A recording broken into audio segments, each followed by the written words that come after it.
রাজধানীর এভারকেয়ার হাসপাতালে চিকিৎসাধীন আছেন BNP chairperson Khaleda Zia. Medical বোর্ডের অনুমতি পেলেই উন্নত চিকিৎসার জন্য তাকে বিদেশে নেওয়া হবে।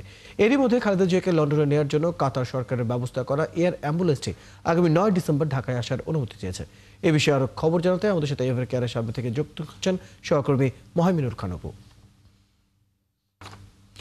অপু, বিএনপি চেয়ারপারসনের শারীরিক অবস্থা সম্পর্কে সর্বশেষ কি তথ্য জানেন? মেডিকেল বোর্ড, চিকিৎসক এরা কি বলছেন এবং একই সাথে সেখানে নেতাকর্মীদের কেমন ভিড় দেখছেন?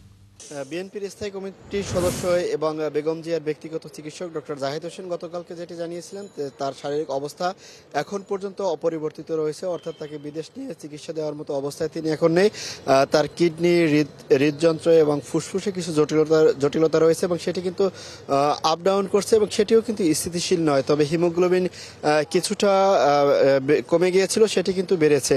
তবে এখন পর্যন্ত তার শরীরের অবস্থা কিন্তু একই রকম রয়েছে। আমরা গত কয়েকদিন ধরে যেটি জানিয়েছিলাম যে তাকে উন্নত চিকিৎসার জন্য লন্ডন নিয়ে যাওয়ার কথা ছিল, সেটি কিন্তু আপাতত এখন পর্যন্ত নেওয়ার অবস্থায় নেই। তবে 9 তারিখে কিন্তু কাতার আমিরের পক্ষ থেকে কিন্তু যে এয়ার অ্যাম্বুলেন্স আসার কথা রয়েছে এবং সেটি বাংলাদেশে আসার জন্য অনুমতিও চেয়েছে। অর্থাৎ চিকিৎসক বোর্ডে যারা রয়েছেন তারা তার স্বাস্থ্যের সব কিছুর দিক বিবেচনা করে তারা যে সিদ্ধান্ত দেবেন, সিদ্ধান্তের পরেই কিন্তু আসলে তাকে বিদেশ নিয়ে চিকিৎসার বিষয়টি কিন্তু তারা পাঠাবেন। তবে এখন পর্যন্ত তার শারীরিক অবস্থা সেটি কিন্তু অপরিবর্তিত রয়েছে এবং বিএনপির যে সকল নেতাকর্মী তারা কিন্তু বেলা গড়ার সাথে সাথে এই হাসপাতালের সামনে এসে আসছেন এবং তার জন্য প্রার্থনা করছেন এবং দেশবাসীর কাছেও কিন্তু তারা প্রার্থনা চেয়েছেন। এছাড়া বিএনপির মহাসচিব এবং তারেক রহমানের স্ত্রী তারা কিন্তু গতকাল রাতে এসেছিলেন এবং আমরা আজকে যতটুকু জানতে পেরেছি যে দুপুরের পর জোবাইদা রহমান তিনি এভারকেয়ার হাসপাতালে আসার তার কথা রয়েছে এবং এই বিএনপির নেতাকর্মী তারা তাদের নেত্রীকে কাছ থেকে দেখার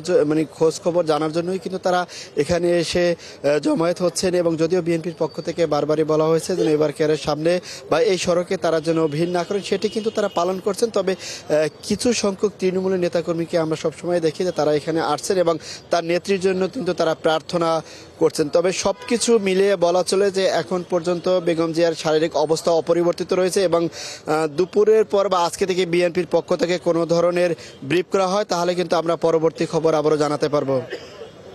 মহামিনুল খান অপু, আমরাও চাইব তিনি দ্রুতই সুস্থ হয়ে ফিরুক। দর্শক, আমাদের সাথে এভারকেয়ার হাসপাতালের সামনে থেকে যুক্ত ছিলেন সহকর্মী মহামিনুল খান অপু, জানাচ্ছিলেন বিএনপি চেয়ারপারসন বেগম খালেদা জিয়ার শারীরিক অবস্থার সর্বশেষ খবরাখবর।